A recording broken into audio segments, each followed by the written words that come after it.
Alrighty, so this question is giving us the graph of f. So we have the original function, and we're now asked to draw the graph of f prime. What's really great is that they've also labeled the points of inflection on the graph of the original function f, so that's going to give us some information too. Let's walk through how we would do this, or how I would go about doing this. You kind of want to chunk this into different locations where different things are happening, and so I'm going to draw that out on the original function, and we can describe what's happening there. So this first one, from -9 to -7, I'm going to mark that out, and you'll see why. From -9 to -7.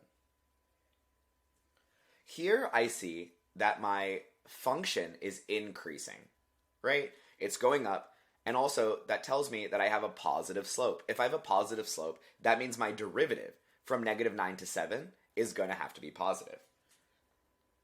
So I know from -9 to 7, on my derivative graph, it needs to be above the x-axis. Now what happens at -7? I'm going to draw this in blue so we can see this. If I drew a tangent line, the slope of that tangent line at -7, because it's a maximum, is going to be 0. And so that means at -7, my new graph, my derivative graph, needs to equal 0.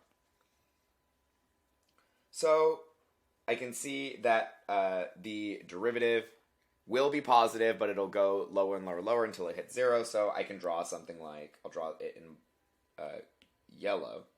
No, I'll draw it in red. You want something like this, like it's going to go like that. Cool. And it stops at -7 because that's when it equals 0. And then I see from -7 to -3, I'll do this in green so we can see it separately. From -7 to -3, I see a couple things. The first thing I see is that my graph is concave down, which means that we'll have a decreasing derivative. And also, I see that the derivative is negative. It's going down. Down.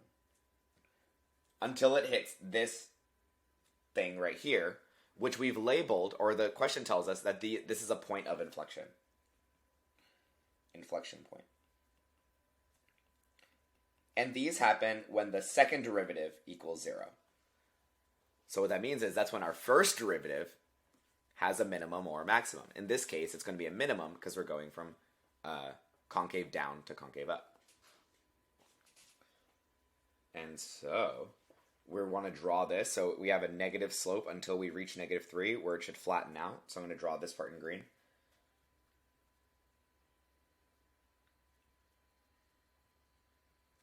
We should get something like that. And then from -3 to 0, I'll do this in blue now.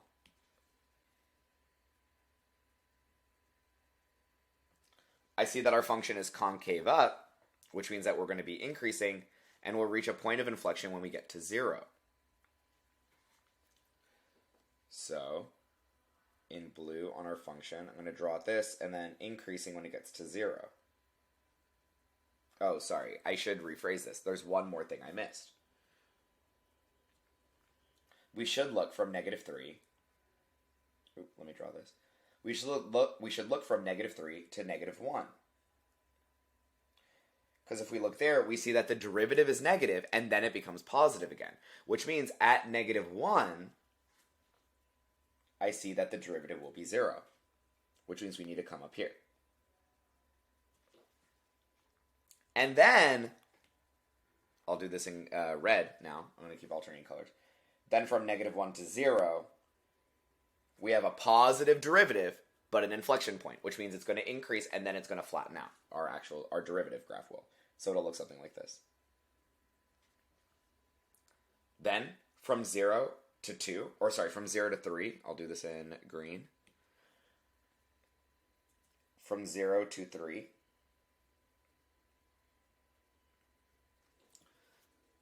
we have a positive derivative that then becomes 0.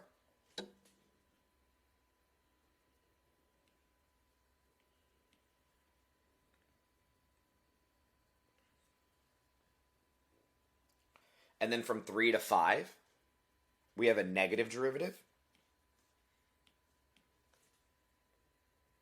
Because if we're looking at our original graph, from 3 to 5, we see that it's sloping down. And so from 3 to 5, I know that I'm going to have a negative derivative, but at 5, there's an inflection point, which means that my derivative is going to have a minimum. So, like that. And then, from 5 to 7,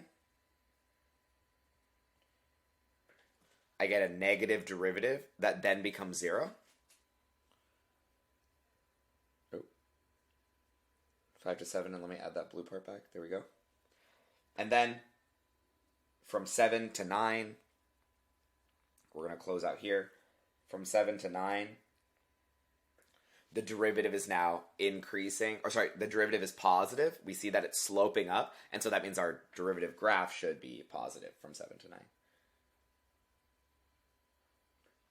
So your final answer should look something like this. And remember, derivatives can be shifted up or shifted down. So this could have been happening at any point, really, up and down.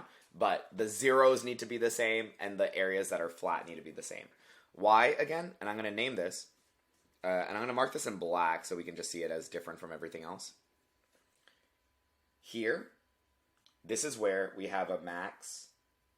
If it's going from negative to positive, yes. Or positive to negative. This is where we have a max on F.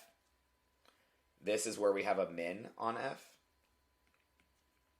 Here we have a max on F. And here we have a min on F. So that's where we need to cross, because if the derivative goes from positive to negative, we know it's a max. If it goes from negative to positive, we know it's a min. What about the inflection points? What does that tell us? That tells us where we're going to have a flat derivative, where the derivative's derivative is 0. So this means inflection point on F over here. Oh, it's at 0, sorry.